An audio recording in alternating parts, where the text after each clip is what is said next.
Hello students, I am your biology teacher, जिसमें मैं आप लोगों को कवर करवाने वाली हूँ heredity from parents to offspring. इस 10 मिनट में पूरा chapter with beautiful notes cover करेंगे। So let's get started. सबसे पहले हम जानते हैं हेरिडिटी। हेरिडिटी का मतलब होता क्या चीज़ है? हेरिडिटी यानी कि एक जनरेशन से दूसरे जनरेशन में कैरेक्टर का पास आउट होना। आप जानते हो बहुत सारे कैरेक्टर्स ऐसे होते हैं जो आपके पेरेंट्स से आपके पास रिसेंबल कर जाते हैं। कुछ ऐसे कैरेक्टर्स होते हैं जो आप में और आपके ग्रैंड पेरेंट्स में सेम होते हैं। ठीक है, तो इन्हीं पास आउट होने वाले कैरेक्टर्स को हम क्या बोलते हैं? हेरिडिटी। ओके, जब भी हम बात करते हैं हेरिडिटी की, हमारे पास एक टर्मिनोलॉजी सामने आता है, वो है वेरिएशन की। ये वेरिएशन होता क्या चीज़ है? तो वेरिएशन वो टर्मिनोलॉजी है जो आपके और आपके पेरेंट्स में डिफ्रेंसिएशन प्रेजेंट होता है, जो अलग प्रेजेंट होता है ना, जो अलग कैरेक्टर होता है आप में और आपके पेरेंट्स में या ग्रैंड पेरेंट्स में, उस टर्मिनोलॉजी को हम वेरिएशंस कहते हैं। जैसे कि आपने सुना होगा गॉड का बेबी बेबी गॉड होता है, लॉयन का बेबी लॉयन होता है, ह्यूमन का बेबी एज ह्यूमन होता है। लेकिन एक ही स्पीसीज में रहने के बावजूद उसमें थोड़ा सा डिफ्रेंसिएशन प्रेजेंट होता है, थोड़ी सी अलग जो स्पीसीज़ है उसमें थोड़ा सा अलग कैरेक्टर प्रेजेंट होता है। आप देख सकते हैं लॉयन की स्पीसीज़ बिल्कुल सेम है, लेकिन फिर भी इसके आगे आने वाले जनरेशन्स में ये एज यूजुअल एकदम डुप्लीकेट तो नहीं होगा अपने पेरेंट्स के, कुछ तो डिफरेंट इसमें भी होगा और उसी डिफरेंस को ही हम क्या बोलते हैं? वेरिएशन। ओके, इसके बाद हम चलते हैं एक टर्मिनोलॉजी जीन्स में। जीन्स क्या है? जीन्स को हम बोलते हैं बेसिक और physical functional unit of heredity. यानी कि आपको मैंने एक बात बताई है कि आप में जो कैरेक्टर्स आए हुए हैं वो आपके पेरेंट्स से आए हुए हैं, तो वो जो यूनिट जो उस कैरेक्टर को लेकर आते हैं उसी यूनिट्स को आप क्या बोलते हो? जीन्स बोलते हो। जो जीन्स होते हैं वो कैसे प्रेजेंट होते हैं? डीएनए के फॉर्म में होते हैं। Okay, genes are made up of DNA.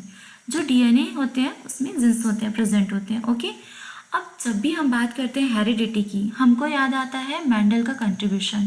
पहली बात हम ये जानते हैं कि मेंडल कौन थे? तो ग्रेगर जॉन मेंडल एक ऑस्ट्रेलियन मॉन्क थे। इनको हम फादर ऑफ जेनेटिक्स भी बोलते हैं। जेनेटिक्स की दुनिया में इन्होंने बहुत ही ज़्यादा चमत्कार किया हुआ है। इनका जो एक्सपेरिमेंट रहा है वो जेनेटिक बेस पे रहा है। इन्होंने ये रिसर्च किया कि कैसे एक कैरेक्टर अगले जनरेशन्स में पास आउट होते हैं। ओके, तो हम थोड़ा सा जान लेते हैं ग्रेगर जॉन मेंडल का जो बैकग्राउंड है वो, इनका जो टाइम रहा है वो 1822 से 1884 रहा है।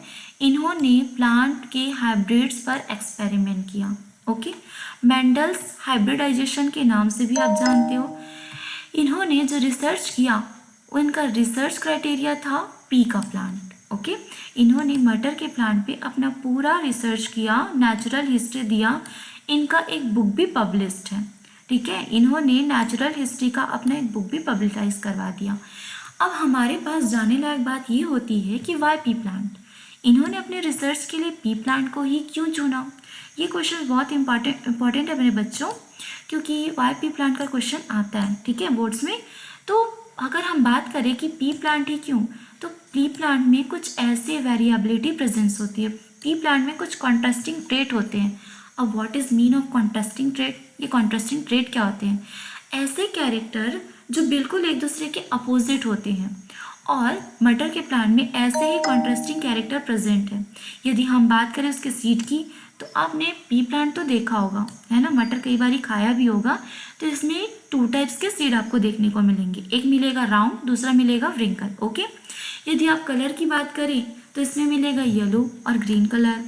पॉट के शेप, पॉट यानी फ्रूट के शेप की बात करें तो फुल मिलेगा, कुछ चपटा सा मिलेगा, कॉन्स्ट्रिक्टेड। ऐसे ही इसमें हमको 7 कॉन्ट्रास्टिंग पेयर्स दिखाई देते हैं, जिनकी वजह से उन्होंने पी प्लांट को सिलेक्ट किया। इसके अलावा पी प्लांट जो होता है वो बाइसेक्सुअल है। बाइसेक्सुअल मीन्स उसमें मेल गैमेट और female gamete both will be present. Okay, bisexual होने की वजह से प्लांट खुद से सेल्फ पॉलिनेशन तो कर सकता है। पॉलिनेशन क्या होता है ये मैं आपको आगे बताऊंगी। ओके, बट अगर चाहे तो इसमें क्रॉस पॉलिनेशन भी करवाया जा सकता है। मटर प्लांट की जो लाइफ स्पैन होती है, एवरेज लाइफ स्पैन एनुअल होती है। वो एक एनुअल प्लांट है, तो 1 साल में उनको रिजल्ट जल्दी मिल सकता है। दूसरा, फ्लावर्स जो होते हैं वो लार्ज सैम्पलिंग साइज होते हैं, जिसको आइडेंटिफाई करना बहुत आसान होता है। प्लांट का जो हाइट होता है वो एवरेज होता है, इसलिए इसको आसानी से लेबोरेटरी और गार्डन में ग्रो किया जा सकता है। ये कॉन्ट्रास्टिंग ट्रेट है, मैंने स्लाइड में डाल दिया, आप इसको देख लीजिएगा। ओके, इसके बाद इन सारे एनालिसिस करने के बाद उन्होंने अपना थ्योरम दिया, जिसको हम बोलते हैं Mendel's law, law of dominance, law of segregation, law of independent assortment. उन्होंने जब फर्स्ट जनरेशन कंप्लीट किया तो 2 लॉज दिए, ठीक है। उसमें से पहला लॉ था लॉ ऑफ डोमिनेंस। अब यहाँ पर यदि 2 लोगों की लड़ाई हो जाए, एक अच्छा खाटा मोटा इंसान है, ठीक है, उसकी यदि हम लड़ाई करवा दें एक पतले दुबले इंसान के साथ, ऑब्वियसली एक हट्टा काट्टा मोटा जो है हेल्थ हाइट वाला वही विन कर जाएगा, मतलब वो डोमिनेंट हुआ। और दूसरे वाले को हम बोलेंगे रेसेसिव। तो जो डोमिनेंट होता है उसका कैरेक्टर प्रोजेनी में नजर आता है, प्रोजेनी मीन्स ऑफस्प्रिंग, जो बेबी होते हैं उसमें। ओके, और जो रेसेसिव होता है उसका कैरेक्टर दब जाता है। दब जाता है तो क्या उसका कैरेक्टर आता नहीं? ऑब्वियसली उनका कैरेक्टर होता है, लेकिन उसके फिनोटाइप मतलब उसका जो बाहर का आकार रंग रूप होता है उसमें जो फिनोटाइप है उसमें उसका कैरेक्टर नहीं दिखता है। ओके, तो लॉ ऑफ डोमिनेंसी क्या कहता है? Characters are control by discrete unit, जिनको हम फैक्टर बोलते हैं। फैक्टर उन्होंने जीन्स को ही कहा था, बाद में वो जीन्स का नाम जीन रखा गया, उससे पहले उसको फैक्टर बोला जाता था, ठीक है। जो कैरेक्टर्स होते हैं वो पेयर में होते हैं और जो डोमिनेंट होता है उसका ही कैरेक्टर नजर आता है। फिर है लॉ ऑफ सेग्रीगेशन, जिसको प्योरिटी ऑफ गैमेट्स भी बोला जाता है।